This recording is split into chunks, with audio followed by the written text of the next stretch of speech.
क्या हो गया अगर मैं तुम्हारी बहन नहीं हूँ निम्मी? सलार की बीवी तो हूँ ना। उसने तुम्हें बताया? उन्होंने।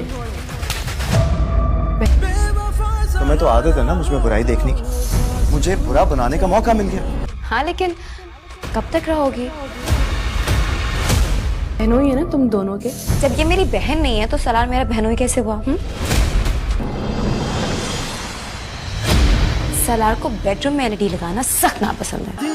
मेरे ख्वाबों को अपनी हकीकत से कंपेयर करना छोड़ दे। अभी मर मर के सितारा का रवैया सालार के साथ कुछ बेहतर हुआ था कि सितारा को दोबारा से कोई नई बात पता चल गई है कि सालार ने सलमान को उससे अलग होने के लिए पैसे दिए थे। वो नए सिरे से सालार को हर वक्त बातें ही सुनाती रहती है और जब सालार की माँ सितारा से बात करेगी तो सितारा सालार की माँ से भी बहुत ज्यादा बहस करेगी। साथ ही सालार के माँ बाप ये भी सोच चुके हैं कि वो किसी भी सूरत में इस लड़की को अपनी बहू तस्लीम नहीं करेंगे और किसी को भी उनके निकाह के बारे में नहीं बताएंगे। मगर अगले ही दिन साहिबा इनके घर आ जाएगी और इसको उनके निकाह के बारे में पता चल जाएगा।